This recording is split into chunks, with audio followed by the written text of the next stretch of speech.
day, everyone. My name is Sister Edith Namani. Today, we will be talking about marriage, the beauty of marriage.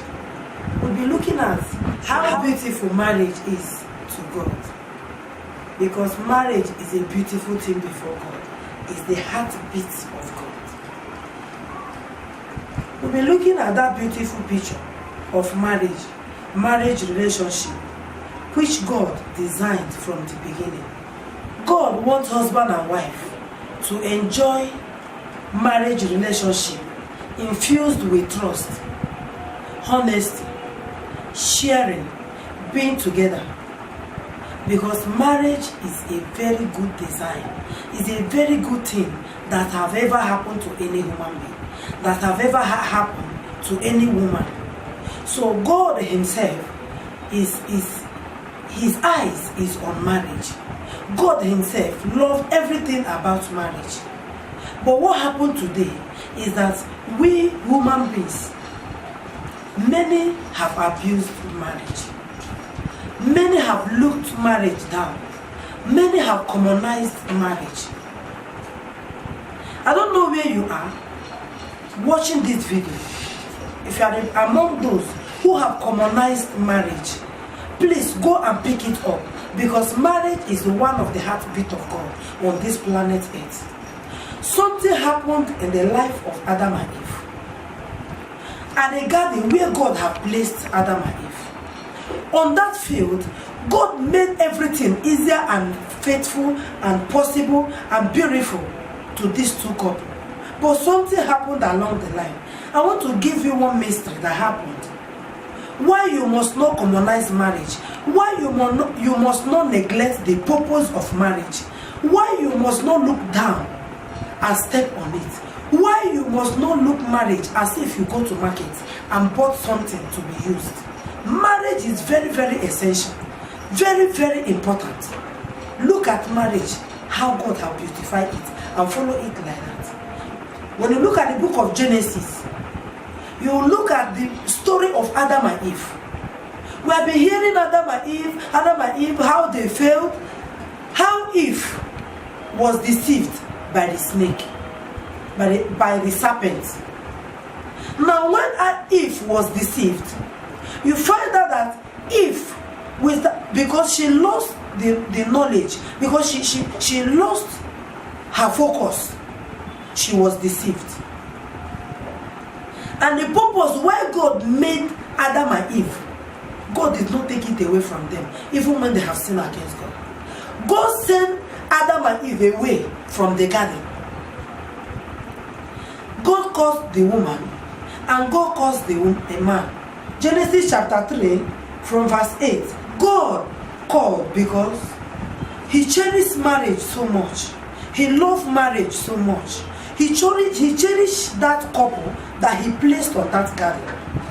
But something I want to touch there, I want us to look at, that is happening to mankind today. We started at the garden.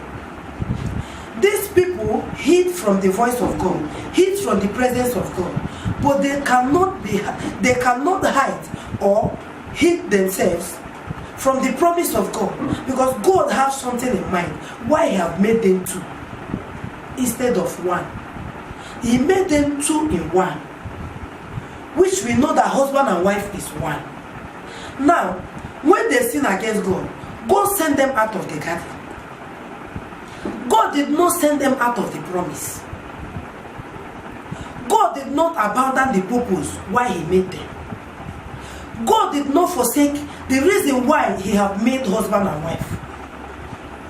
When this couple failed, he sent them out of the garden, where Adam would till the ground before he would eat, before he would find pasture. He said to the woman, I will greatly increase your pain in childbearing. With pain, you will give birth to a child. Your desire will be for your husband, and he will rule over you.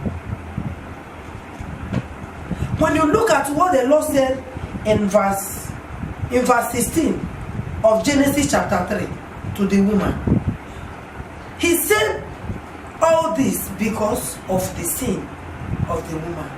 Now, God who sent Adam and Eve out of the garden, God, the same place where God has sent them out, He go to that place and still use them to accomplish the purpose why He has made Adam and Eve. So when you look at what happened at this picture, they were cursed, they were sent out of their promised land, they were denied of the joy they derived in the garden.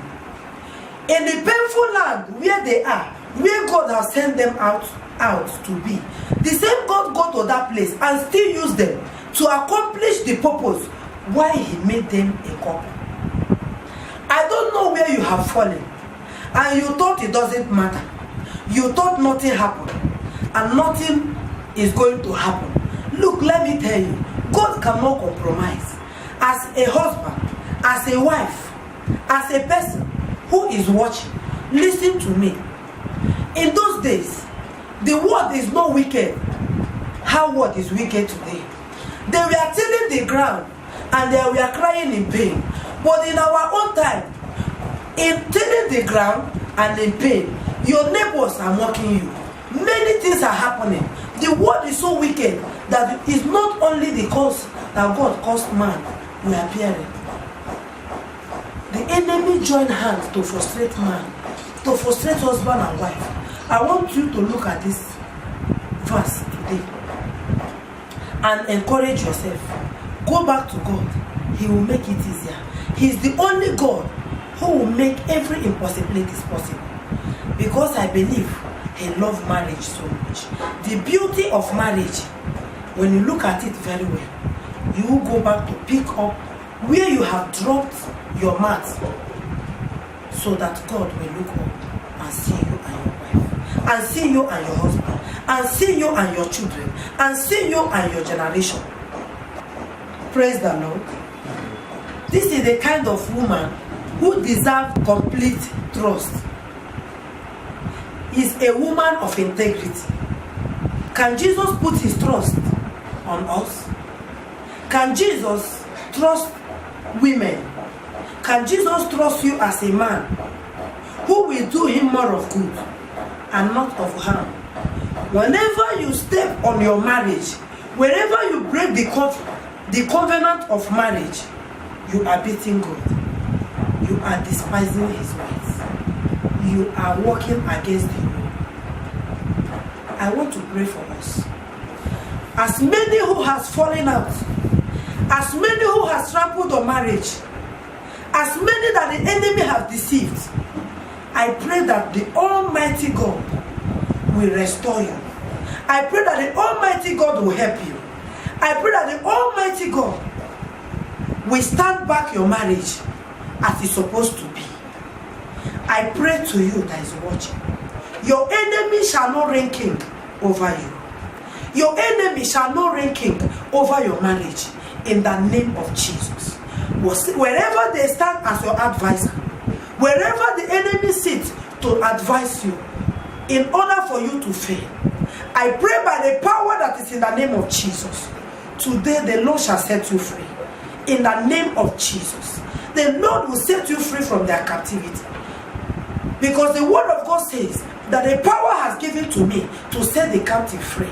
Any marriage that is under the captivity of the enemy, today I set you free. In the name of Jesus. Any marriage that has been beaten, by the power that is in the name of Jesus, be free in Jesus' name. Thank you, Father, for what we have done. Thank you for this marriage. Thank you for answering their prayers. Thank you for answering our prayers. Thank you for the healing upon this marriage. In Jesus' name. Amen. See you next week Friday. Kindly share to your lovely ones and subscribe. God bless you. Bye-bye.